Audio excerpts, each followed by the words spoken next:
Okay, how many of you did not hear Shana Dova? How many didn't hear this morning? Shana Dova? Huh? All heard? You all heard this morning? Shana Dova. What is Shana Dova? Good year, happy new year. Okay. This is Israeli Happy New Year, or what do you call it? Jewish Happy New Year.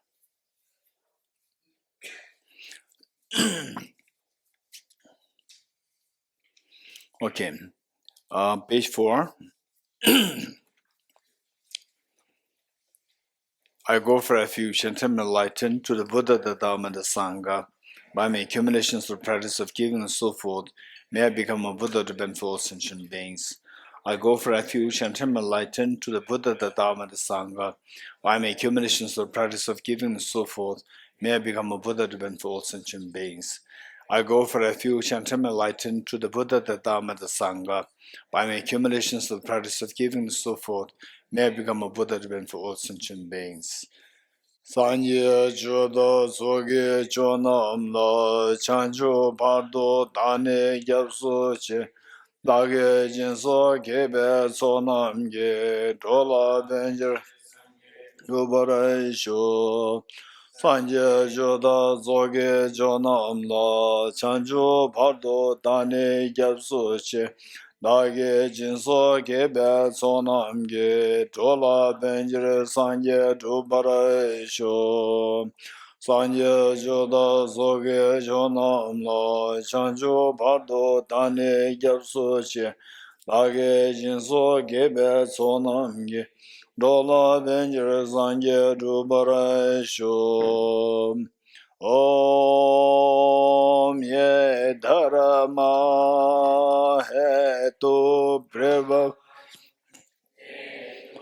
Desham Data Gato Hyavatat Desham Chayo Niroda Evam Bhati Mahashramanaye Swaha Om Ye Dharma Hetu Prabhavam Hetum Tesham Datha Gato Yavatat Tesham Chayo Niroda Evam Vati Mahashramanaye Swaha Om Ye Dharma Hetu Prabhavam Hetum Tesham Datha Gato Hyavatat Tesham Chayo Niroda Bhati Mahashramanaye Swaha. All phenomena arise from causes. The causes are taught by the Tathagata. The cessation causes as well as taught by the great seer. Okay, let us turn to which page is that? The three principal aspects of the path. Anyone? Which page? The three principal aspects of the path. Which page? Anyone? 78. 78. Okay, page 78.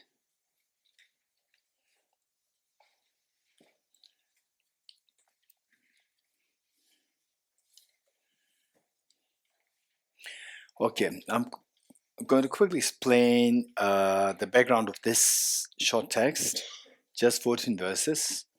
And this is authored by Lama Tsongkhapa.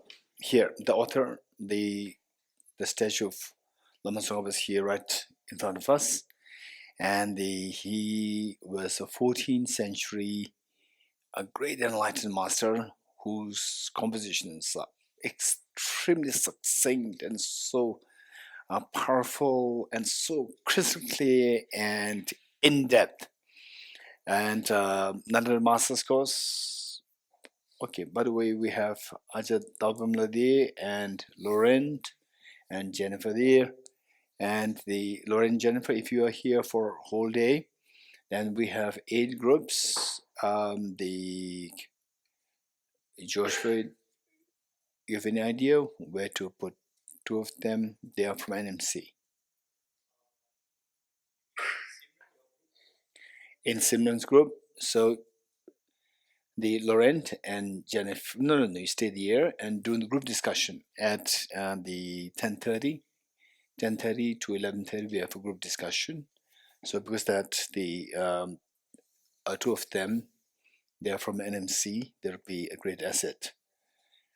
So the in Simran's group, and then we have Ajay Daubimla there. Where should I put? Hey Joshua. Ajay Daubimla from NMC, and more actually she is NMC. Okay, Andrew's group, Ajay Daubimla. Yes, Ajay Daubimla in Andrew's group for the group discussion. Because that you are from NMC and under the master's course would be an asset for, because the newcomers, they can attack Andrew, because Andrew is a part of the earlier retreats. I remember from which retreat.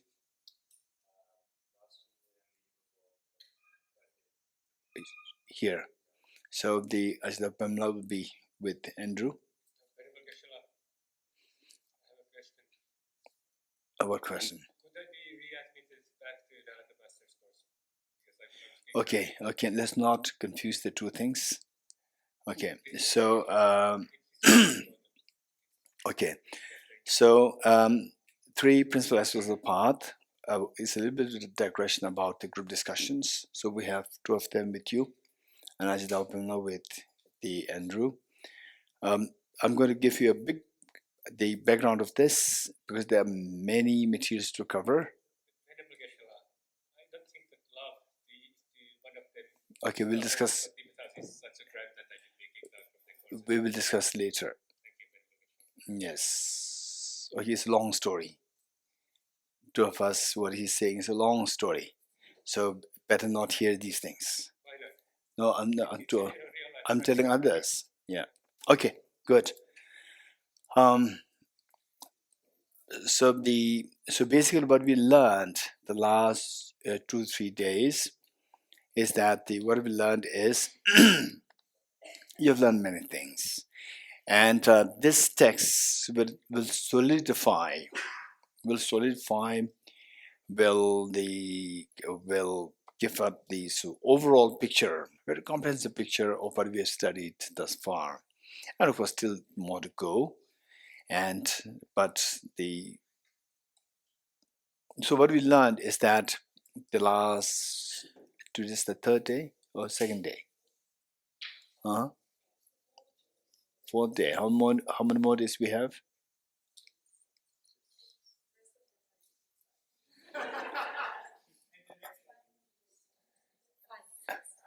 5 more days, including today, excluding.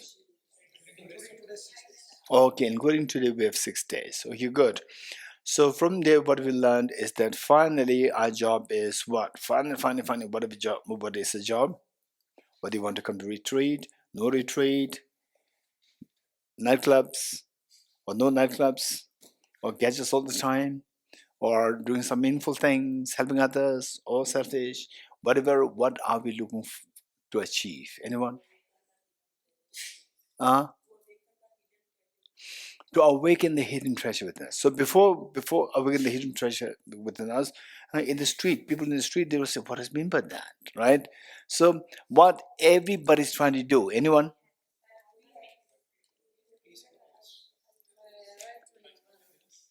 Look for happiness and to remove their fears, to look for fearlessness. Oh, no, okay, let's not talk about fearlessness. We say to minimize our fears, to minimize our problems, and to expand our happiness. This is what we're doing. You're hearing it? Then when the next question comes,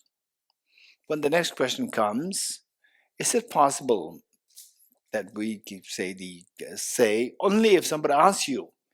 Till that point, these questions, these thoughts don't really come to us. For some people, most likely from past lives, these thoughts come to us. Otherwise, generally, it doesn't come. The question is that, say, when you go through some difficulties, some problems, then overcome the problem, again overcome the problem, then you feel tired. You feel tired. So when will I have this problem come to an end altogether, completely, so that I don't have to, again the shed tears? These thoughts come to some people. Even to many counselors, this doesn't come. Even many counselors, psychologists, psychotherapists, counselors, and they say, oh, this we have to accept, this is a part of life, we have to accept it. Right? But this question is a very serious question. When this question comes, this morning what we said is, where there's a will, there's a way. This is what we said. Where there's a will, there's a way. Only if this question comes, then you will explore. If this question did not hit you, even you as a counselor, otherwise to counsel others, if this question did not hit you, you will not explore. And then you will not only remain stagnant yourself, you also professionally you make others stagnant. Professionally, because you are a professional person. And other people think that, oh, this is the only thing, remain suffering. No, this is not. So the point is that whether this problem can be brought to an end completely. So this is one question. The next question, happiness that we seek, is it that we can have the most expansive happiness, 100% happiness? This is again a question. If these two questions come to you, these people will shine. If these two questions do not come to you, you will not shine. You will suffer continuously. So, having said this, then the next question is that, okay, if this is the Charles Darwin is very pessimistic, he said not possible. That suffering to become zero is not possible, because you have to have anger, you have to have fear. Without these two, you cannot survive. Survival of the fittest. You are not fit to survive. So you have to have these two. If you have these two, you are never happy. Anger, you're not happy. Fear, you're not happy. So according to Charles Darwin, it's impossible that you can have the 100% happiness and zero suffering. And the Buddha said, yes, of course it's possible. Why? Because Charles Darwin was interested only in the physical. He constructed all his theories based on physical discoveries of the fossils. You agree? What is that island where he went? Huh? Galapagos. He went to that island, and then from there he started to discover the fossils. And from the fossils, and then observing, he was a great observant person, a genius. His genius is amazing. And he's extremely observant, observing creatures, their colors, their shapes, how they behave. From there, he could see some form of evolution on the physical level, because fossil is physical. It has nothing to do with the mind. So he was explaining the physical evolution, and the Buddha was explaining the mental evolution. Because we are talking about the happiness, we're talking about the miseries, stopping the miseries and expanding happiness. It's nothing to do with the physical, it's to do with the mind. And the Buddha was exploring the mental evolution, and Charles Darwin was exploring the physical evolution. So Einstein cannot explain neuroscience. Professor Eric Kandel, he cannot explain quantum physics, relativity theory. Eric Kandel, who you know, Professor Eric Kandel, he is a neuroscientist who won a Nobel Prize in 2004. He's a neuroscientist. He cannot explain quantum mechanics, relativity theory. And Einstein cannot explain neuroscience. You're getting it? So therefore, the Charles Darwin, he was exploring the physical evolution of the human beings and also the animals. And till 0.4 billion years, the unicellular organism, till that point, He went. That's his scope of research, and not the mind. And mind as a side product, of the physical. Physical and mental, they are quite related. For example, somebody who is very short-tempered, very short-tempered, most likely his body will not survive for so long because the body and the mind is connected. Somebody who is extremely compassionate and his illnesses, sometimes what we call as magically recover. It's not magic. Mind is a magic. Compassion is a magic. But the compassion, it makes the immunity come back very quickly to normalcy. But the immunity very strong, illnesses are recovered. So, with this in mind, what I'm saying is that to this question, whether or not the mind can have zero miseries and maximum happiness. So this, the Buddha, being expert in the mind, he said, yes, it's possible. So he went deep into, I don't think Charles meditated. Charles was busy with these fossils. Look at the fossils, physical. But the Buddha was not into fossils. He's meditating. He's exploring the mental.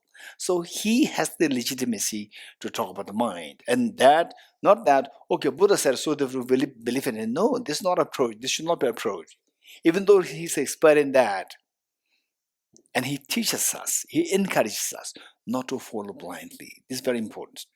So having said this, what we learned the last few days is that finally that we all have the hidden treasure.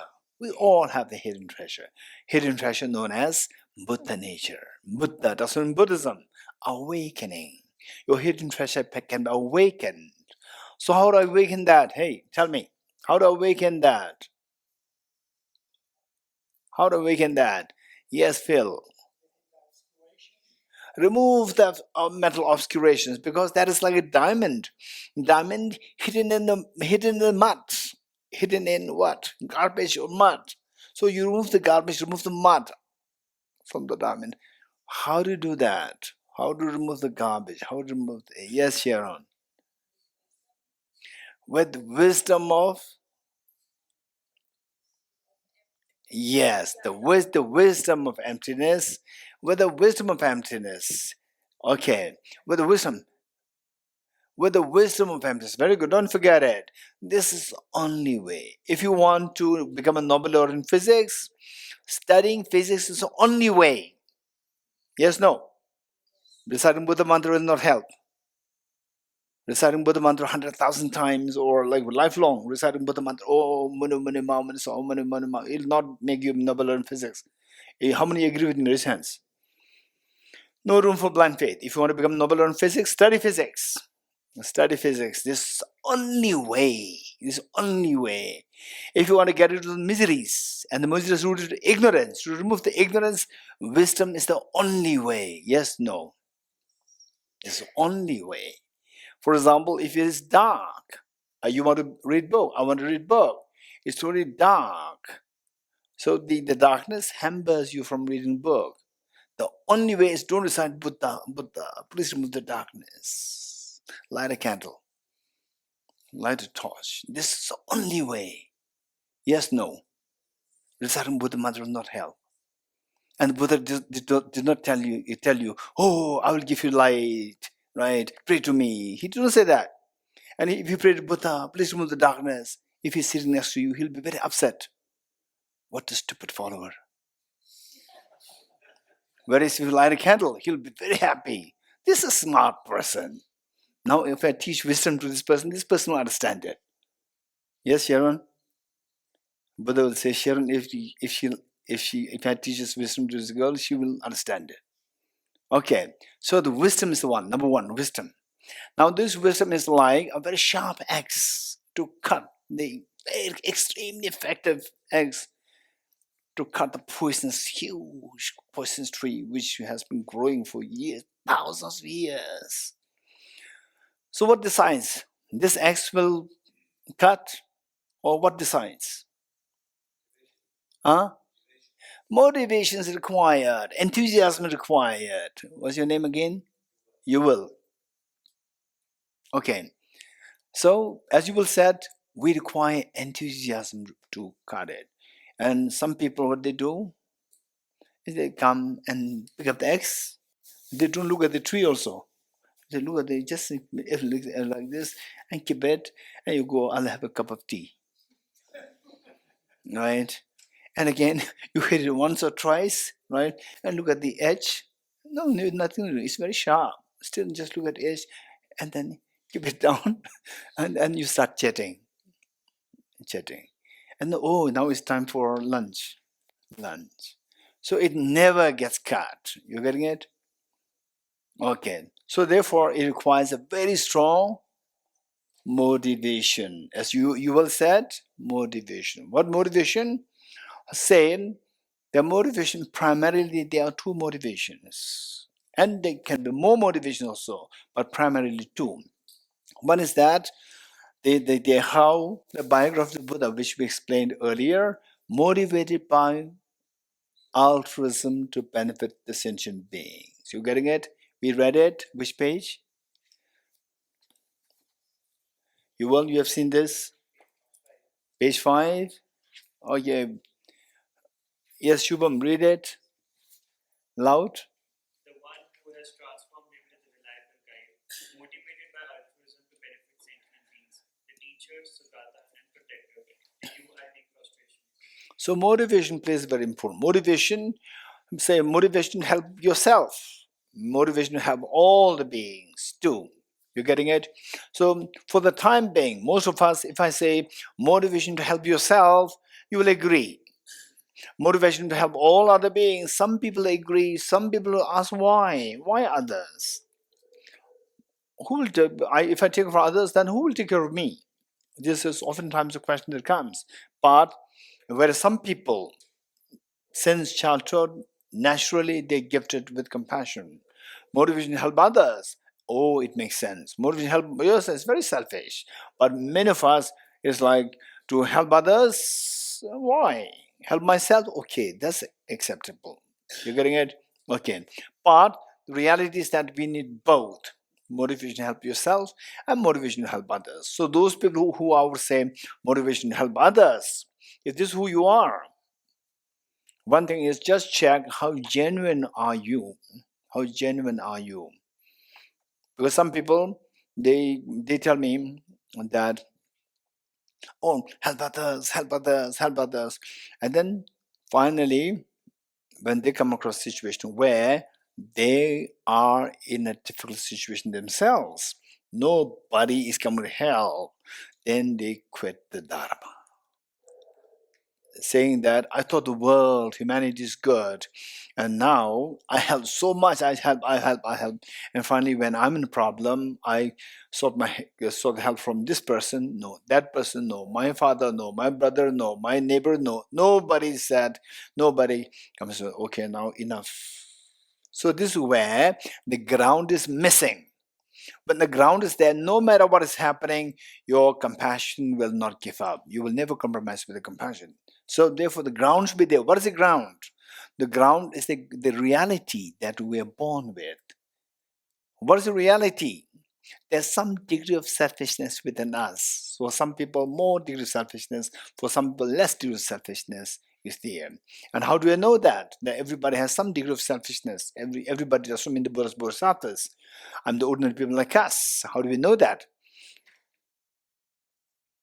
Day one you are born, how many of you must have cried? Raise hands. Day one you are born, how many of you must have cried? And then they tell me, what could be the reason that you've cried for? What could be the reason? Is it because that you're the other child, the other newborn is hungry, thirsty, feeling cold? Please help. Nobody's helping him. Nobody's helping her. Or I'm feeling cold. How? This is how we're born. I am feeling cold. You don't feel bothered about anything else. The neighbor newborn is dying, still you have no idea. I am feeling cold. This is how we're born. So we have some degrees of selfishness there. Don't feel shy. You have to acknowledge that. Acknowledge that. Till we acknowledge that,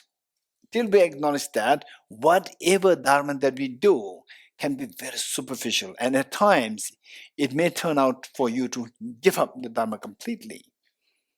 So the author here, Lama Tsongkhapa, what he said is generating the most altruistic bodhicitta that must be done not only for others but for yourself also. Because if it is not done for yourself, you will come to a point of saturation of helping others, what is known as compassion fatigue. You're getting it? You can come to a point of saturation of helping others, that okay, now I help. Finally, when I'm in problem, who's there to help me? Nobody. It oftentimes happens. Raise hands who have this experience. It's very, very demoralizing. Where you go to help others, and so finally you are in a problem, and somebody else can easily help you, but you ask this person, no. That person, no. This person, no. Otherwise, you have lots of friends. Finally, you end up with yourself suffering in silence. Okay, let me share. These are very important things that we become very practical person. You're getting it? Dharma practitioners must be very practical. Finally, Dharma the practitioner doesn't mean that Dharma. It's your well-being. Don't forget it. Now you are doing the Dharma for your well-being, not for anybody else. And later on, you will come to realize that working for others and working for yourself, these two are synonymous. And later on, initially not. Initially start from yourself, because this is how we're born with. To make sure that you are taken care of. Meanwhile, mimic to help others. Mimic. You're getting it? Start to mimic others, and then meanwhile just see, while not compromising to help yourself, just also you can help others, and gradually the sentiment to help others, it'll keep growing as it grows, reaches some level of success. Then you see that, okay, I don't really have to think of myself. My well-being is automatically taken care of when I take care of others. My welfare is the most effectively taken care of when I'm taken for others. This confidence will come to you. At that point, then nothing can shake your confidence and compassion. Nothing. His Holiness the Dalai Lama. Just imagine, age 16, he was given the responsibility of the whole nation, which was burning under the very powerful, almost like not 1 billion, like say 1 Tibetan, 1,000 Chinese. This is the what? The ratio, and this is your the annexer coming to annex Tibet. But 1,000 versus 1, this is a ratio. With this ratio, somebody's coming to annex you, conquer you. And he was given the responsibility. 16 years old. Just imagine, what were you doing 16 years old? Cheesecake. Right? No nation. Right? Forget about nation. You don't know how to take care of yourself. You only know fighting with the parents and asking for money and cheesecake. And at that age, His Holiness, and that too not like today. India is a very strong nation. America is a very strong nation. So each of these countries, a very strong nation. And they have their own defense and everything. Tibet, nothing. So the empty land was handed over to the hand of 16 years old boy against multiply 1,000 people coming to attack you. So this was the situation. And today look at His Holiness. What an inspiration. How many millions and millions of people are inspired just to see His Holiness, just to feel this joy that people get. They never got this joy just by seeing His Holiness. They feel like crying. They would feel something inside. A beautiful moment inside that makes them to give up happy joy, happy tears. Okay, so that way we have to start from there. So this, although it seems selfishness, but From there, for yourself, Dharma for myself. From there you do, and then gradually this can gradually expand, and then you see that compassion is the ultimate answer for my own benefit, for my own maximum benefit. Selfishness is what destroys my benefit. It doesn't help me, it destroys. Compassion, universal compassion, is the one which protects me. Okay, so with this, the motivation, the best of the motivation is the motivation to benefit all the beings for your own well-being. So that is the bodhicitta. Number one is wisdom of emptiness. Number two is bodhicitta. And to feel the bodhicitta, for others, to feel the bodhicitta for others, to feel the pain of others. First, want to help others, you should be able to have the empathy for others. To feel the empathy for others, you should have the experience of pain yourself. And with this, the aspiration to get away from the pain yourself, it must be there. So that aspiration to get away from pain for yourself, that aspiration is known as renunciation. Good. So these are three things, and these three things must be supported, must become very stable. For example, say, sometimes we become the rigor of your enthusiasm becomes so intense that the, say, how many you sitting for the annual exams, school exams, college exams, there you make a timetable, very rigid timetable. Early morning I get up, at 5 o'clock I get up, or 6 o'clock I get up, and then the 5 minutes shower, or 10 minutes shower, and come back study for 2 hours, and then the 20 minutes breakfast, and then again 2 hours study, and then the short, maybe going out, stretching, again come back 3 hours study. Make this timetable, and this timetable works only for 1 day. Makes sense? Right? Right, in a sense, okay, we all have the experience. You're getting it? So that is that we cannot sustain what we want to do. So we need a mechanism to sustain renunciation, bodhicitta, and the wisdom of emptiness. What is that mechanism? That is known as the stability meditation, technically known as shamatha meditation. Let me repeat it. The stability meditation, technically known as shamatha meditation. Okay, we require that. So, in short, there are three main things. These three things to be stabilized by the shamatha meditation. So here, what we are reading is the three principal aspects of the path. Path meaning a goal. Okay, Tushita, is it a path or is not a path? Where do you live? Your name? Tel Aviv? Then Haifa? No, it doesn't matter. Just there must be a name. Kathleen. Huh? Golan Heights. Okay. So the Golan Heights, is it a path or not? Is it not a path? Is it a path? Path. Road? It has roads. Is it road? It's not road. Okay. What is a path? Anyone? Huh? A way. Okay. So they say, for example, the Dharamshala is a path or not path? Huh? Dharamshala is a path to, what is that? There is one place. Dharamkot. It's a path to Dharamkot, yes? But those who live in Dharamshala, is it a path? It's not a path. For those people living in the Dharamkot, Dharamshala is a path. So what is meant by path? Path is a place, is a section of a place which, crossing of which, takes you closer towards where you want to go, your destination. That is a path. You're getting it? If you live in Dharamshala, this is not a path. This is your destination. If you look, what is that?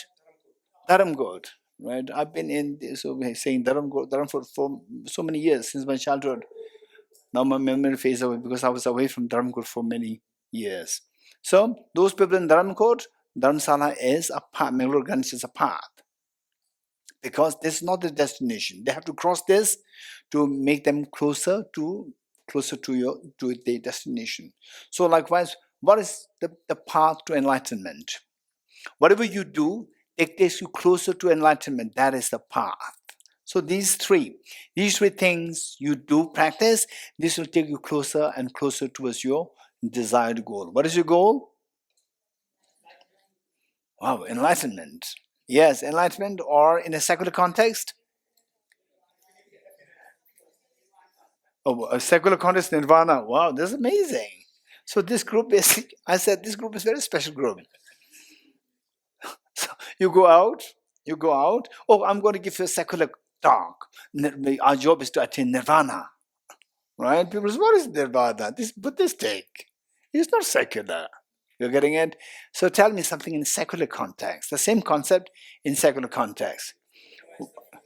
Fearlessness and infinite happiness. This is a secular context. Anybody, believer, what religion, believer, non-believer, scientist, whatever, whether they accept the infinite happiness or not, they accept happiness. They say, I want happiness, I want ease, I want fulfillment. And what do you fulfillment? I want the maximum fulfillment. Infinite, I don't know whether it exists, but I want it maximum. If there's infinite, I'll go for this. You're getting, this is secular context where anybody can accept the concept. Okay, so these three practices, they will take us to the desired goal. And what is the desired goal? Fearlessness and infinite happiness. The fearlessness, technically, what is it known as? Nirvana.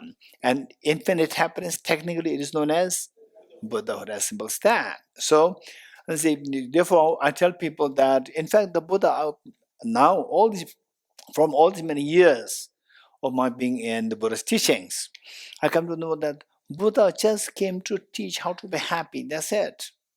Not to spread ism. You're getting it? So I personally would very strongly feel that if you are a Christian, say, just practice what the Buddha taught and remain a good Christian. If you're a Hindu, just practice what the Buddha taught for your well-being, and as your the custom or family values, remain good Hindu. Be a kind Hindu. Be very inclusive. Or a Muslim, or a Jain, or Buddhist, or Baha'i, or Sikhs, or what? Jews, whatever. You remain a good person there. Meanwhile, practice the Buddha's teachings for your well-being, not to become an ism, not to follow ism. Become, just for your well-being, practice these things. For example, say to remove your hunger, eat pizza. No need to become Italian. Is there any Italian? Is there any Italian? Okay, no. You're half Italian. Okay. So they likewise, you like momos, eat momos. Don't become Tibetan. No need to become Tibetan. Enjoy momos, right? Likewise, practices wisdom, emptiness, bodhicitta, renunciation. Practice these things for your own well-being, and whatever religion you're following at home. Don't disturb the family. Don't disturb the family. Be a very sensible person. Spread the sensibility. Spread compassion. Spread the wisdom. That's your job. That's your job. Don't disturb anybody. Okay. So with this in mind, the three principles of the path. Now, what are the three principles of the path? Anyone? Quick. Wisdom of emptiness, bodhicitta, and renunciation. These are the three referred to as three principal paths, because these are the things, presence of which can make you attain your desired goal, in absence of which you cannot attain your goal. You get again. Therefore, these are known as the three principal paths. Then the Lama Tsongkhapa, later, particularly if you study Narendra Master's course, we study his commentaries more extensively. Then you'll be amazed to see the wonder of these great enlightened masters, brilliance of wisdom and brilliance of compassion. So he taught these three principal paths, each one of them under three themes. What did I say? He taught these three principal paths, each of these three paths, the paths, under three themes. Okay, first, Okay, let me ask question to. Okay, who's going to volunteer? I'm going to ask some questions. Very simple question. Don't feel intimidated. Very simple questions. Raise hands. Who likes to volunteer to give answers? Raise hands. Raise hands. Raise hands. Raise hands. Raise hands. Raise hands. Raise hands. Raise hands. Okay, don't raise hands like this. You know, raise hands yourself. Don't raise hands like this, and not like this. You just yourself. What's your name? No, what's your name? Ah, very scared. I was not asking a question. I said, what's your name? She's scared. What's your name? Huh? Shilat. Shilat or Shilat? Shilat. Okay. I was asking your name. I'm not asking the real question. You're getting it? Okay. Just volunteer. Some people raise hands.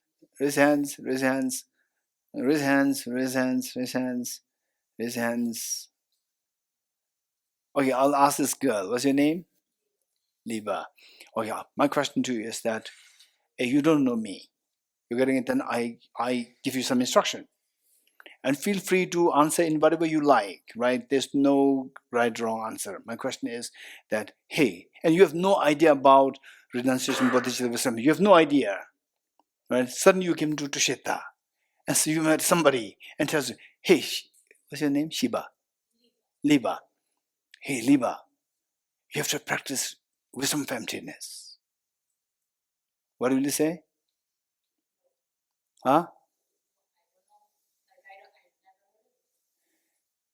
Okay. Okay. Okay. Good. Okay. Good. So she's nice, right? She didn't say why, right? Why? Who are you, right? She said, please explain, right? She's nice. Okay, this girl. What's your name? Yuki. Hey, practice wisdom emptiness. What did you say? No. You're not ignore. You're not ignore. You're not that. You are not that bad. You'll not ignore, but you will say something. What will you say? If you're very serious, what will you say?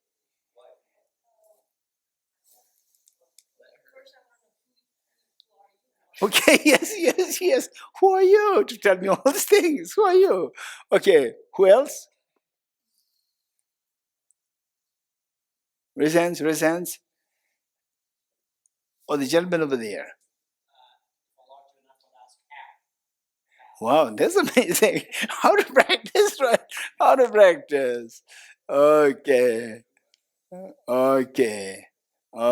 Raise hands. Okay, the gentleman here.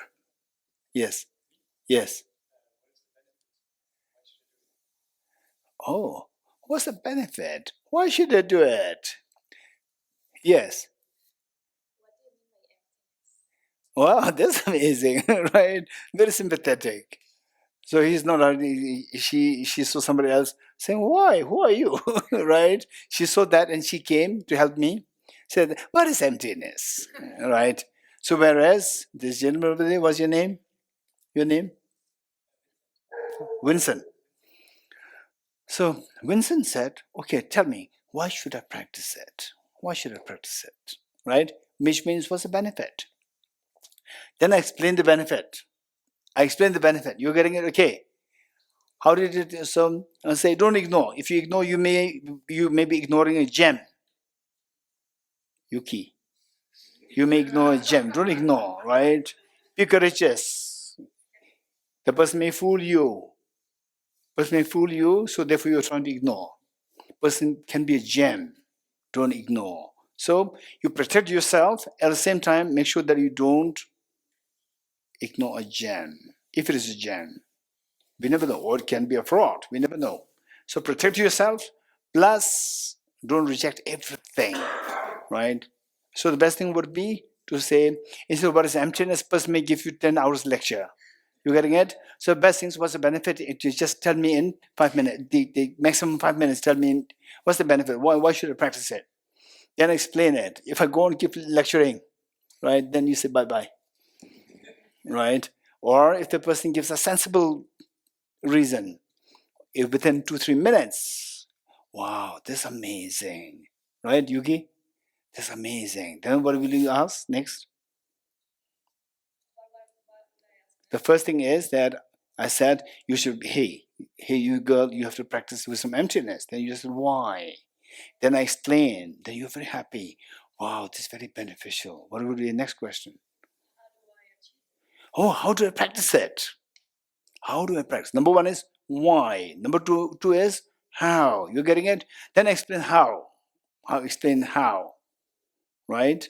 Then you get, okay, now this is how to do. Then what will be the next question? Okay, good. Yes. How long? Anyone else? So same thing if you put it in different form. Anyone? In Samsala? She's expert. Tell me.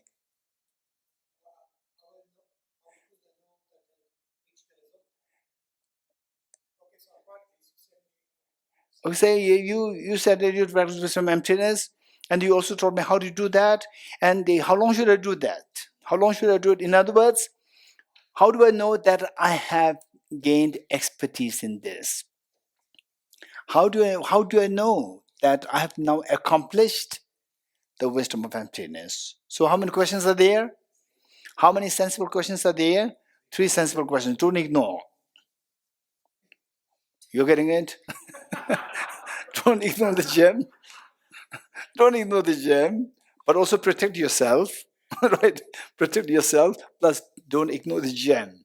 So the gem can be extracted with these 3 questions. What is the first question? Why? What's the second question? How? What is the third question? The measure of having accomplished the wisdom of emptiness. Number 1 is why. Number 2 is how. Number 3 is the measure. The measure of having accomplished the wisdom of emptiness. Three points. Why, how, the measure. 3. So Lama Tsongkhapa explained this amazing, extremely systematic articulation, comprehensive, succinct economy of words is amazing. 3. So Lama Tsongkhapa first explained renunciation. Why renunciation? How renunciation was the measure of having generated renunciation. Bodhichitta, why, how, measure. Wisdom of emptiness, why, how, measure. 3. Okay, so we'll read this, the 3 principles for the path, and they say, once in a while, Lama Tsongkhapa may deliberately skip 1 or 2 points for a reason. For example, the measure of having generated renunciation, the measure of having generated bodhicitta. For the bodhicitta, he did not mention this. Because once you know the measure of having generated renunciation, from there you can extrapolate it. You can extend it to bodhicitta as well. So which things you can easily do, he would not go into elaboration. So where elaboration is required, more detailed explanation is required, he will give you all the details. Okay, so let us read one by one, and then as we read, I will identify, and you can also make notes, just some bullet points. Okay, the first one, 3 principles of the path by Lama Tsongkhapa. I bow down to the Venerable Lamas. Okay, we'll all read this together. I bow down to the Venerable Lamas. As well as I'm able, I will explain the essence of all the teachings of the Buddha, the path praised by the congruous children, the entrance for those who desire liberation. Listen with a clear mind, you fortunate ones who are not attached to the joys of cyclic existence. Okay, cyclic existence means samsara. Attached to the joys of cyclic existence, strive to make good use of leisure and opportunity, and direct your minds to the path that pleases Buddha. So, okay, number 1, why renunciation? The first renunciation, why? Without renunciation, okay, read together. Without renunciation, an end to attraction of the pleasures of cyclic existence is unattainable. The craving for existence also binds beings. Thus, from the outset, seek renunciation. Number 1. Number 2, how? Reverse attraction to this life by reflecting on how leisure and opportunity are difficult to find and how life is ephemeral and without span. Reverse attraction to future lives by repeatedly thinking of the infallibility of karma and its effects and the misery of samsara. Okay, number 3, the measure. Contemplating thus, when for an instant you do not admire the splendors of cyclic existence and remain intent on liberation, day and night, renunciation is born in you then. Next, bodhicitta. Why bodhicitta? Number 6. Renunciation, if not tempered by the pure mind of bodhicitta, however, will not bring forth the perfect bliss of unsurpassed enlightenment. Therefore, the wise ones generate the excellent mind of the bodhicitta. Next is how. Swept up in the current of the 4 powerful rivers, tied by strong bonds of the karma so hard to undo, caught in the net of self-grasping, completely enveloped by the darkness of ignorance, born and reborn in boundless cyclic existence, ceaselessly tormented by the 3 miseries. Thinking of your mothers in this condition, generate the supreme mind of bodhicitta. Okay, this is the how. Then the what is number 3?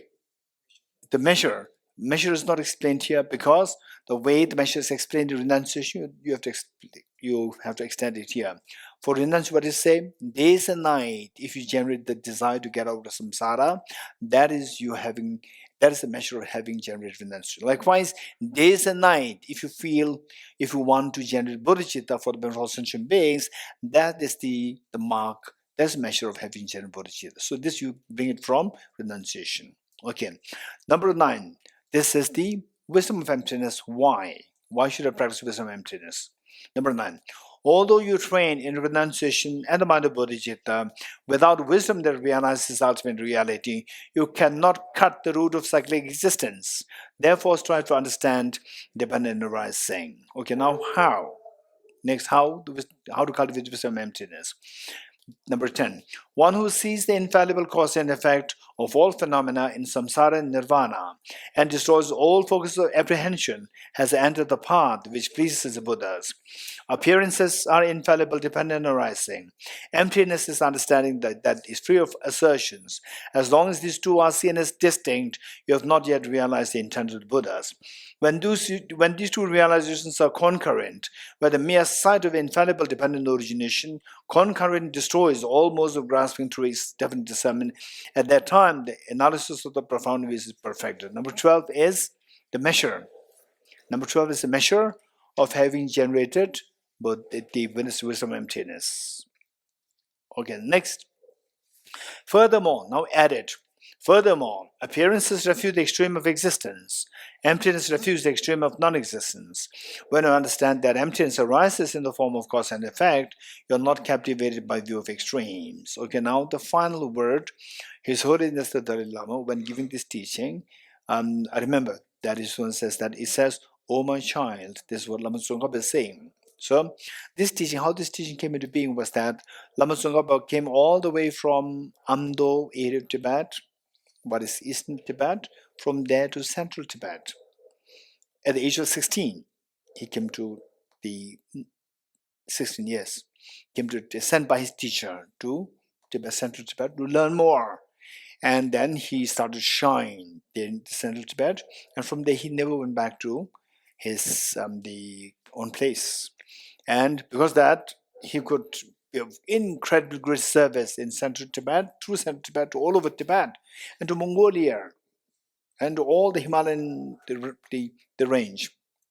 So, one of his students from the Eastern Tibet, he was a very serious student, but he couldn't come. So when somebody was coming there, he sent a message to his Lama Tsongkhapa, the author, also his teacher, please give me a teaching, send it in written form, teaching which I can practice. So Lama Tsongkhapa wrote this, and his name is Tsago Pumbungawan Thapa.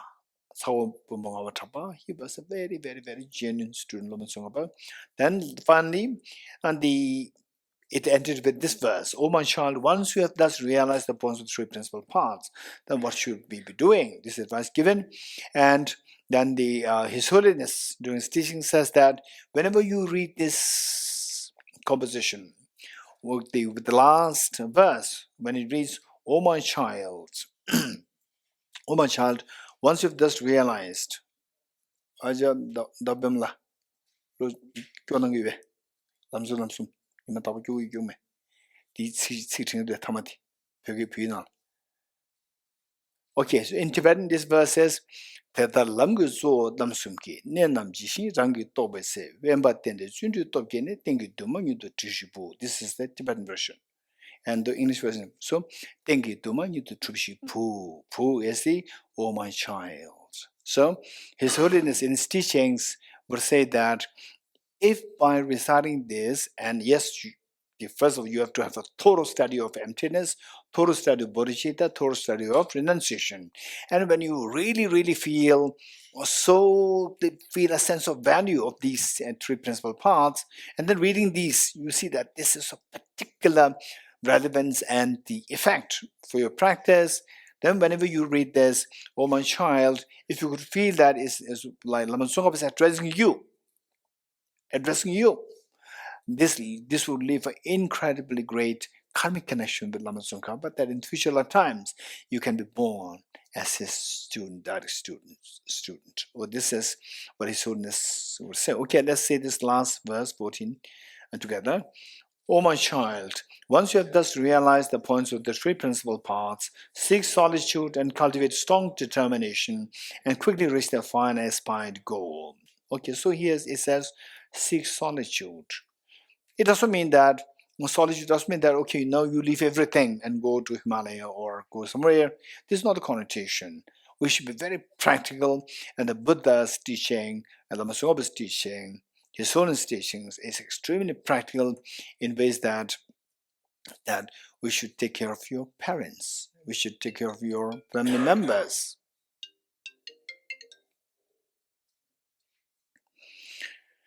We should take care of our, family members, particularly in a family. Some members are there who really, really, really need your support. And how come that you can forget these? Somebody who can help directly and go somewhere, forget these, and then if you are very confident, you leave, and then later you can benefit hundreds, thousands of beings. That's a different story. Otherwise, you end up nowhere. In a Himalaya, you start feeling hungry, you miss your house, you miss, otherwise, at least at house you get something to eat. At least you have a cozy blanket. And in Himalaya, you don't have that. And then you miss all these things, and you spiritually, you become so dry. And at home, you have left somebody, ignored. So this is something not encouraged. So here the solitude means those people who see the prospect of them being of incredibly great benefit in the future, for temporarily cutting off yourself from the society, go to solitude. So this is one. For those people like us who cannot really do that, you go there, then you miss your food, you miss the blanket and so forth. So these people, if you go, no point. There's no point. So for them, the better solitude means isolate yourself from unnecessary engagement in the community. For example, like wasting time in the gadgets for hours and hours, and then nightclubs. What else? Parlor? You said parlor? Parties. No parties, you're getting it? So these we stay away. That is, isolate yourself from these unnecessary distractions.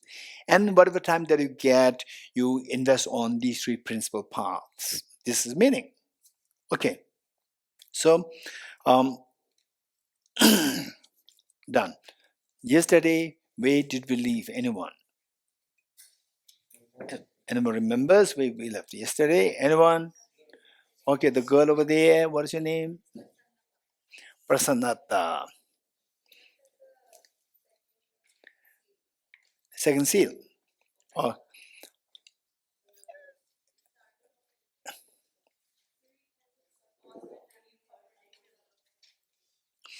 second seal, which tells all contaminated things are suffering nature. And suffering nature, the three kinds. And we, suffering, change. Wow, that's a very, this is the best student I love. She said, suffering, change, and third one I don't remember. Right?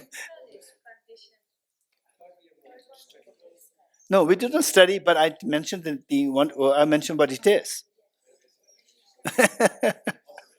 Huh? Pervasive conditioned suffering. Did I say this or no? I didn't say this. I said it twice. I remember it, but I didn't explain it. Right? Yeah, what's your name? Talia. I said it twice. And what's your name, sir? What's your name? I mean, I said it twice. Right? I didn't explain it. Okay. So, UK, tell me, how many of these three we did? We finished it, this number 2. Okay, what is suffering change? Anyone? Quick, make me happy. Raise hands. Over there.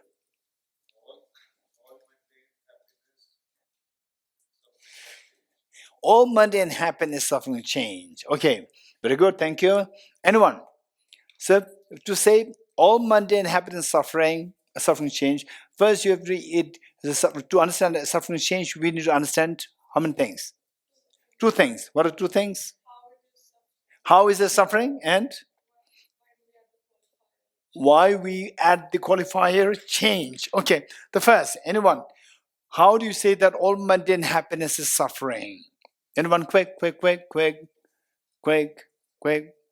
Raise hands. Here, Scott. All mundane happiness is suffering because it's not lasting. It's not that hook behind it. Okay, please make me happy. It's not that this is not the teaching that I gave 10 years ago. How many years ago? Yesterday, right? Please make me happy. And this is something, which I said yesterday, so I'll be very happy. And later on, after years ago, then you can say in your own words. Okay, the gentleman over there. Oh, okay, the girl over there. The mundane happiness lures you. It steals your time. Extra anymore? You want to say the same. The mundane happiness steals our time. It lures us. Okay.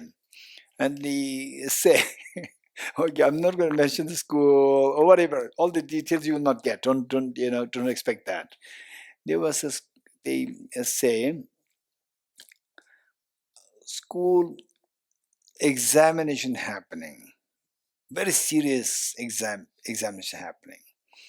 And the teachers and the outside the examiners, invigilators or examiners come from outside, not from your school, because in school things can go wrong because they may teach the students, and because the schools, they want to impress that our school is doing well. So teachers may teach the students, and then naturally exams will come out. It's going to be a common exam for everybody. Then the outside invigilators were appointed so that they don't know, so they would make sure that everything is happening very fair. And then this is what I heard, that the school, what they did is that the weather is very cold, then they serve tea to the outside invigilators. The tea served not in this mug, tea served in a steel mug, which will be very hot, so they cannot touch it. So it is the air. They like to drink tea, but they touch it, so it lasts so long. So meanwhile, the teachers start teaching the students. Invigilators, they were hanging out the very hot steel mug. You're getting it? So it is like, say, this is stealing the time of the invigilators from outside, because that they are feeling cold, they want to tea, and it's too hot, they cannot drink it. So meanwhile, time passes. So this time, instead, if it is something like this, very effective, like this, you go and then you inspect the students. You're getting it? So that way, the time is stolen. So these mundane happiness steals our time. Number one. Number two. Okay. Number two meaning that it is a bait. I would say the most effective way to say is that it's a bait. It's a bait which also includes stealing the time. It's a bait. Bait, let's say if you come to get a sense that something's a bait, would you be happy? Not happy. Bait to trap you. Is happy? Not happy. Not happy. You will not go after it. In fact, this is what what we all must have noticed, that even the traps, hunters, they put in the forests for the birds or for the wild animals to be trapped. So the one you put some food there. So wild animals, what do? They go directly, or they go and come out. Go and come out. What do they do? Huh? Okay, tell me. What do they do? The animals. How many you seen the animal world and what is that, Animal Planet and so forth? They go and come out. Go and come out. They don't eat it directly. So why they go and come out? To check if this is a trap or this is a real good luck. To check that. You getting it? So go, and then suddenly some movement comes, they're easy to run away. You're getting it? Which means that this young boy, they're too young. They have no experience. Just 21 years old. Yeah. Well, what about? No idea. No idea. Okay. Yes.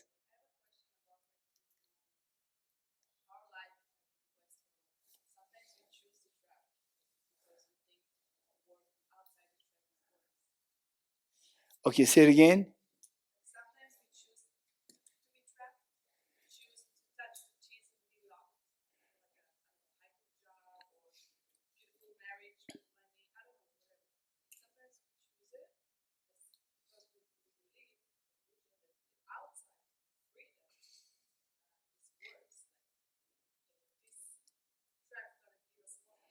Okay, now what's your name?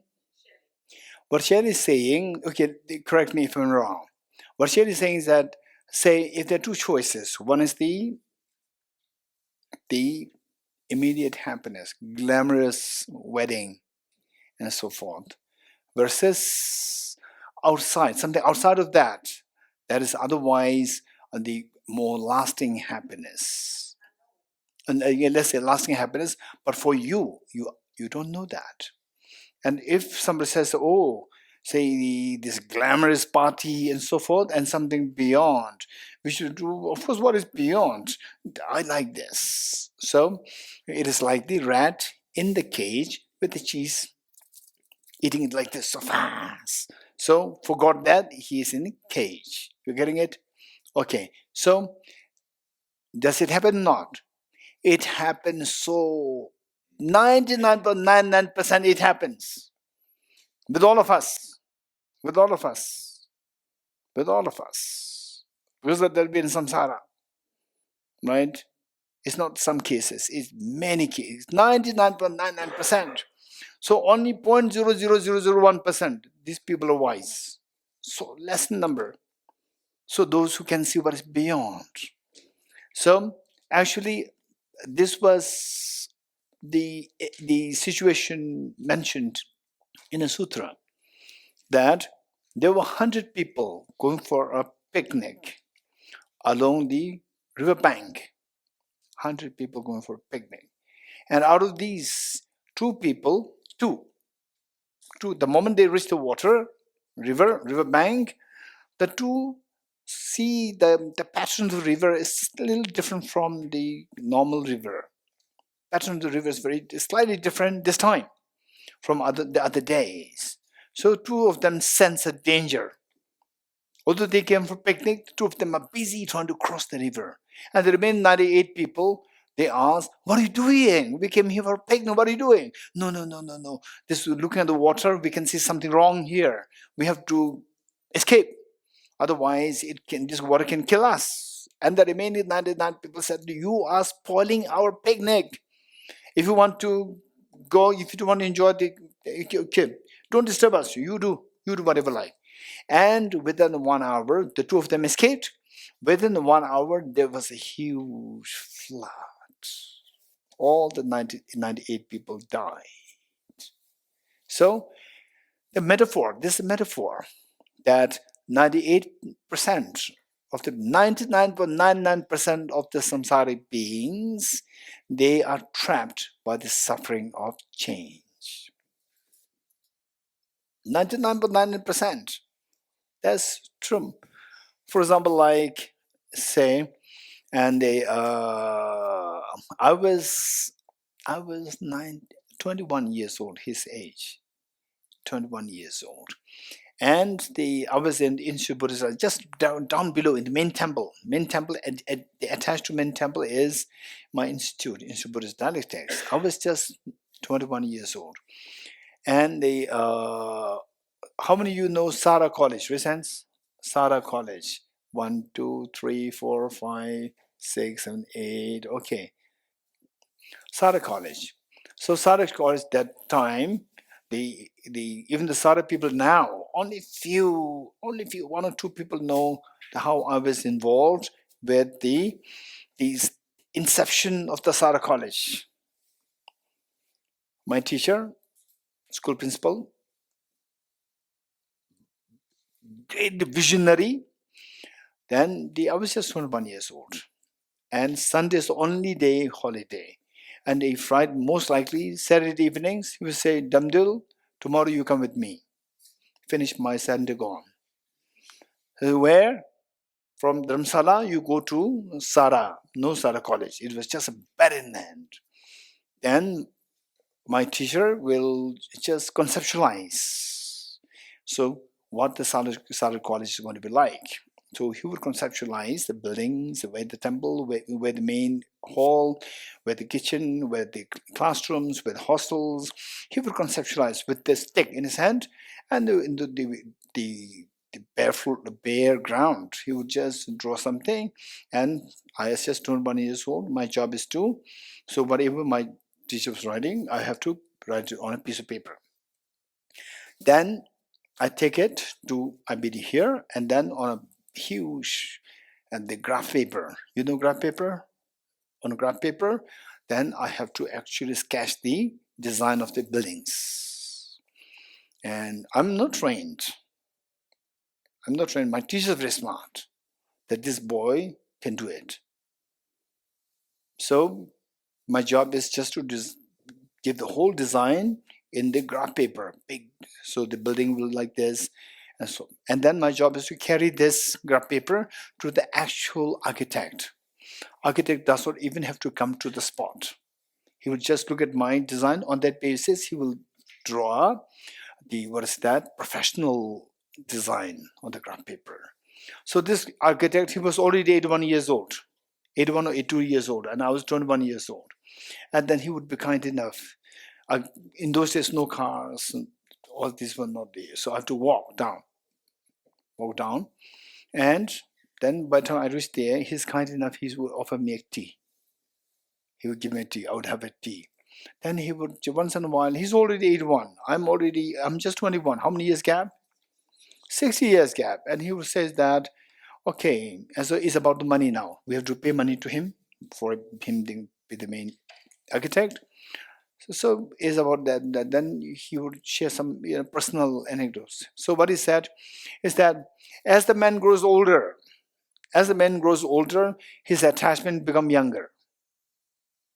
Do you understand what I'm saying? As a man grows older, his attachment becomes younger. I'm not talking about something other things. So attachment to money. You getting it? So as you grow older, you're about to die. Still you think of money. These things happen. So this is what he said. Why said this? Huh? Suffering change. Yeah, suffering change. So this is where this, although you are, say, the coming to the end of your life, still the craving for things continue to grow, which means you are not, that craving stops you from preparing for the next journey. You're getting it? This is suffering change. What is next? Pervasive conditioned suffering, the third suffering. Pervasive conditioned suffering. Now, the pervasive conditions, first of all, let me give you some illustrations. Let me give you some illustration. Okay, first let me explain what pervasive conditioned suffering is. Then I'll give you some illustrations. Pervasive conditioned suffering. To know what is pervasive conditioned suffering, you need to know three things. Why pervasive? What's pervasive? Then why conditioned? Then how is it suffering? Number one, how is it pervasive? How is it conditioned? And how is it suffering? We need to know three things. Okay, first, pervasive. So now we're starting entering a little bit of technicalities. We're entering into little technical things. You're getting it? So you have to know these technical things. This will this will make your knowledge the more professional. Okay. So whole samsara is divided into three groups. Whole samsara is divided into three groups. Desire realm, three groups meaning three realms. Three realms. The first one is desire realm.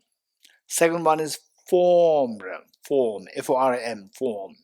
F-O-R-M, form realm. Third one is formless realm. Desire realm, form realm, and formless realm. The three realms are there. And of these three, don't make sure that you don't miss the order. The order should not be missed. It should be desire realm, Kamalok, Sanskrit, Kamalok, form realm, Rupalok, and formless realm, Arupalok. Kamalok, Rupalok, Arupalok. Or desire realm, form realm, formless realm. Okay, so let me quickly explain what these three are. First, the desire realm. Desire realm is a place. The desire realm is a realm where the beings are driven by desire for sensual, five sensual objects. The beings who are driven by desire for five sensual objects: visual, sound, smell, taste, and touch. So those beings whose minds are driven by desire for external, the sensual desires, that realm is known as desire realm. Where we are now, this is the desire realm. The next is the form realm. Form and formless, these two that the people, the beings who are in a way like frustrated, who see the flaws of the sensual desires. The beings who are more matured, who see the flaws of the sensual desires, then they are drawn inward meditation. Inward meditation, the experiences of bliss, experience of the peace that you get through inward meditation is far what excels that of what you get from the external sensual desires. So these beings, they go for this internal meditation after seeing the flaws of desire, the external desires. So these beings, they are of two levels. One with the higher quality and one with the lesser quality. Those with lesser qualities, they are still attached to the physical forms. Not as external desires, but physical forms are still, somehow attached. So these beings, this realm is known as form realm. Although the person is directed inwardly into meditation, but they still have the physical form. Then the third one is formless realm, where even the physical form is gone, just the mind. That is known as formless realm. That's the higher level of the realization. And if you want to know what are these, say in what way in comparison with our realm, the form realm is better. In what way the form is better than the form? For these you have to study things more systematically, and I don't think we'll get time for these things in this session, in this the retreat. But if you're interested, there's some seniors, you can ask them in the class. Okay. So now what are we talking about? Anyone who can pervasive condition suffering. Why this third suffering is known as pervasive? Why? This is the we are discussing. Now, of the three kinds of suffering, the first suffering is not pervasive, second suffering is not pervasive, only the third one is pervasive. What is meant by pervasive? Pervasive meaning suffering which exists in all, which pervades in all three realms. Only the third one exists in all three realms. The first one was the first suffering. Suffering exists only in desire realm. Suffering exists only in desire realm. Suffering exists only in desire realm. Now suffering change. Suffering change is also not pervasive. It exists in desire realm and the first three of the four form realms. Let me repeat it. Suffering change exists. Okay, let me first make it very simple. Say desire realm. Form realm, again, it is divided into four. Form realm divided into four. So these four are known as the first concentration, second concentration, third concentration, and fourth concentration. It's very simple. Jhanas, yes. So the form realm is divided into four. What are they known as? First concentration, second concentration, third. Just if you remember the word concentration, that's good enough. Then say first, second, third, fourth. These are the four divisions of the form realm. Then the next formless realm, again divided into four. What are they? Okay, these are the technicalities. Technicalities we have to remember. Okay, the formless realm divided into four. One, infinite space. Number two, infinite consciousness. Infinite space, infinite consciousness. Number three, vacuity. Vacuity. V-A-C-U-I-T-Y. Vacuity. And number four, the peak of existence. Infinite space, infinite consciousness, vacuity, and peak of existence. The peak of existence. Four. Okay. Let me quickly explain these four. So at least you'll get something. Okay, these are the things we never come to our mind. And now this is something very important concepts, but we never heard about them before. Okay, let's say that how many of you can you imagine that when you are in situation A, you say in a poor situation, a deprived situation, poor situation A, house or place or the food that you eat, some very simple, basic, and then you see something a little better in other places, right? In other places you see a little better. Then you said, oh, if I get this, that'd be amazing. How many of you felt it? To be very honest, listen. Very good. If I get this, that'd be so good. Okay. Then, okay, from A you move to B. Now B, you are in what? You are in a state of ecstasy. You're so happy. And then you see C. C is better than B. You're getting it? And gradually you say that even B is a problem, right? You want C. If I get C, then I'll be very happy, right? If I get C. You hear a sense? It did happen, in a sense. Good. Okay, so this is exactly what happens from the desire realm for us. The sensual desires, like, say, for example, the visual. wow, beautiful sunshine, so beautiful after many days of what?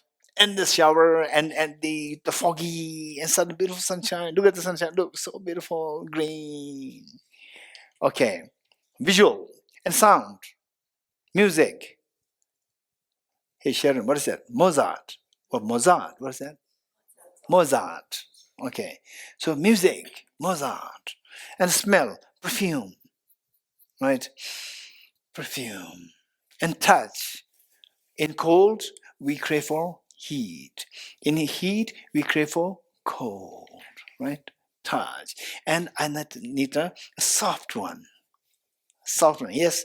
Soft clothes and so on. Okay, clothes. And then, okay, done. 1, 2, 3, or food. Taste. Taste. 5. So we after this, and then on that basis, then we talk about, say for example, the clothes. Then we talk about the brands, right? So what's the difference between, say, something locally stitched and the Louis Vuitton? What's the difference? Tell me. What's the difference? Quality. Let's say the Louis Vuitton. They also buy the raw materials from somewhere. You buy the same raw materials and locally. You're getting it? Okay, then what? Stitching. Some people, they are genius. They're born as genius tailors. They may not be given a label Louis Vuitton, Chanel, what else? Gucci, right? But they're genius. Perhaps this stitching is better than the Louis Vuittons. But yes, so therefore, exactly. I know some of them. I know. But why Louis Vuitton? Why Louis Vuitton? If you check that, so we think, to be very honest, generally speaking, what is locally available and the Louis Vuitton, Gucci, there's no comparison. But with these specific individuals, there's some genius there. In fact, this is my job, to always take the headache of managing each of these boys, each of these girls in Tibet House. These boys, and the girls. I have to take care of everyone. And then they say, even to Tibet House to make a souvenir mug, I have to go there. And the boys, they will bring very strange mugs. And then even the cushion covers, even that I have to go there to the shops, to Jews. Okay, you do it. And they bring very fancy things, shiny, very strange things they bring. Oh. So I'm very experienced in that. So therefore, what I'm saying is that in there, they say there are some people, you get the high quality laborers, very less. Once in a while, you will get hold of such people, such person, high quality. So I was so tired of all these renovations of the buildings. I was so tired because we don't get good laborers. They make something, they get the money, and then again it breaks down. The design is all gone and all crooked. And even the pillars, they are not pillars. They are like, I don't know what, like this. One time, and then I have to go there every time. Young boys and girls, they don't even have a sense. They don't even see straight or not straight. They don't have the eyes to see that. So I have to do that. One time there was one mason, and I was amazed. Wow, this is amazing. This person can easily earn what we pay, easily earn 20 times what we are paying. This person needs a label, a brand. If you give a label, this person will easily earn 20 times what we are paying. I was so amazed. And later on, they say, I'm ready. I told the secretary that we are going to ready to pay more to this person. We don't want, all these the others who are unskilled. So call him once more. And unfortunately, I don't know whether this is true or not, But we came to know that he passed away in COVID. He passed away due to COVID. That's very sad if he passed away. Okay, so what I'm saying is that so there the quality, same object, but there's quality difference there, and then naturally our mental reaction is different. You're getting it? So therefore, desire realm, where our mind is pulled by the external, the sensual desires. So from there, when somebody gets a flavor, the taste, experience of what is the say, when you cut off your desired external desires, then you go inward. Finally, what we're looking for happiness and ease. And through the meditation, happiness ease that we get is far more profound, more expansive than what we get of the sensual desires. So these people will then turn into meditation. With the meditation, then at one point they reach the form realm. Once you're in the form realm, where you are drawn inward, then you see that you are primarily you are meditating. When you meditate, you see that what you have a physical form. You're in the form realm. You still have the physical form. So with the physical form, they said this so gross, very gross. Sometimes how many of that experience? Say you go to some places, the service, how the food is displayed, and the management is very gross, very gross. How many of you feel that? We're saying sometimes very gross, and some are exotic, so professional. Yes. And when you go to sometimes even if you go to five-star hotels, you expect that you pay a huge amount of money, you expect the service, and the service is so poor, and the food also, these things can be very gross, right? So what I'm saying is that when you said grossness or the fineness is all relative. You agree? It's all relative. So say, and things are relative, but when you actually experience something as gross, you see it as intrinsically gross, and you want to get away from this. So what happens, those people who are into this meditation and where you're marked by the physical bodies, physical form realm, then they see the physical form as so gross. What is subtler than physical form? Space. Space is subtler in comparison with the physical form. So they practice a meditation whereby to see everything as a space. This is known as infinite space. When they succeed in this meditation, again, they see that even space is also, there's limitation, there's grossness there. So subtler than the space is consciousness or your mind. Then they may move to the next practice, infinite consciousness, infinite mind. Then, when you reach that level, again you start to see a flaw in this.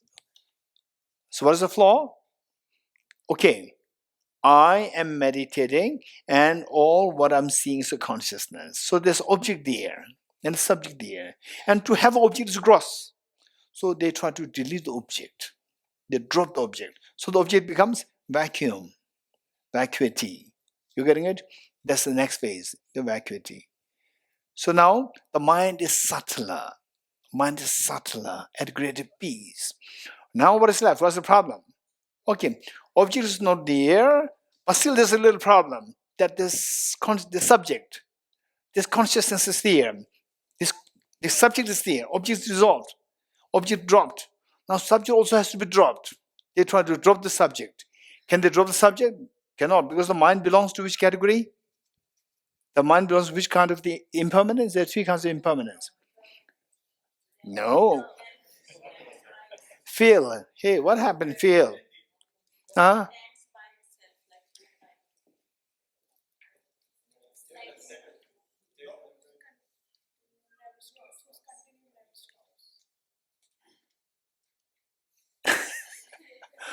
This girl is very scared. Okay, tell me.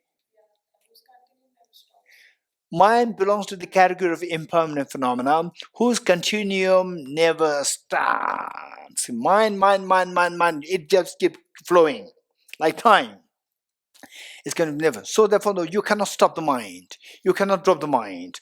Because you cannot drop the mind, what you do is that you tend to make the mind subtler and subtler and subtler.